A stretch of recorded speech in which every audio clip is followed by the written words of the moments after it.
आवाज़ के कार्यालय में बसपा जिला अध्यक्ष चंदौली घनश्याम प्रधान जी से जानते हैं कि चंदौली में नाम काटने का अभियान चला है, इस पर क्या कहना है? प्रधान जी जिला अध्यक्ष जी बताइए, जो चंदौली में नाम कट रहा है इस पर क्या कहना है? देखिए, विगत अगले मीटिंग में जिला निर्वाचन की, उसमें कमिश्नर साहब भी थे, डीएम साहब थे, एसडीएम साहब थे, सभी एडीएम साहब थे, कप्तान साहब थे। उस मीटिंग में मैंने कहा था, हालांकि कमिश्नर साहब ने भरोसा दिया था कि ऐसा नहीं होगा, लेकिन मैंने कहा था कि हम लोग तो वोट बढ़वाते हैं, फार्म भरवाते हैं, लेकिन हम 100 दिन काम करते हैं और आप एक ही दिन अभियान चला करके और वोट काट दिया जाता है। और उसमें विशेष करके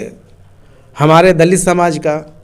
माइनॉरिटी समाज का काटा जाता है, क्योंकि ये लोग कम पढ़े लिखे हैं अभी भी हालात के अनुसार। हमने यहाँ तक कहा कि मान लीजिए आप हैं ये भाजपा के वो भी लोग उसमें लीडर थे, हमने कहा कि भाजपा के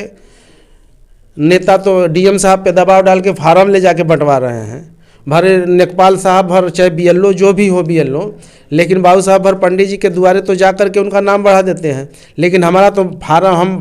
फार्म भरवा के देते हैं, लेकिन उसका भी नाम काट दिया जाता है। तो यह आश्वासन दिया गया था, लेकिन यह आश्वासन का पालन सही नहीं हो रहा है। यह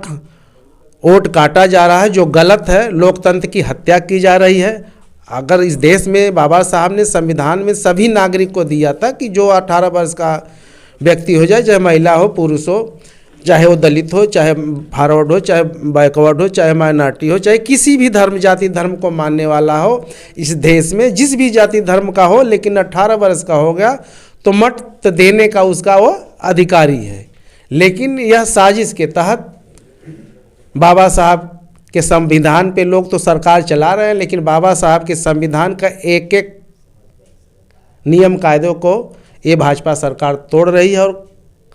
संविधान विरोधी काम कर रहे हैं, लोकतंत्र विरोधी काम कर रहे हैं। ये इसकी जांच करा के अभियान चला के मैं अपील करना चाहूँगा निर्वाचन आयोग से, जिला निर्वाचन, प्रदेश निर्वाचन से, कि फिर से अभियान चला करके चंदौली में गांव-गांव बूथ वोट बढ़ाया जाए। हमारे लोगों का काफ़ी वोट काटा जा रहा है, जो लोकतंत्र की हत्या है। अध्यक्ष जी, 2024 को देखकर इस तरह की सरकार पहल तो नहीं कर रही है? बेशक सरकार का तो यही अभियान है कि न बांस रहे न बंसुरीबाजी, न उनके खिलाफ मतदाता रहेंगे न वोट देंगे। 2024 के तहत ये लोग वोट काटा जा रहा है, लेकिन हम किन्हीं भी परिस्थितियों में मुंह तोड़ जवाब देने का काम बहुजन समाज पार्टी करेगी और इनके हर गतिविधि का नज़र बहन कुमारी मायावती जी रख रही हैं और मुंह तोड़ जवाब दिया जाएगा।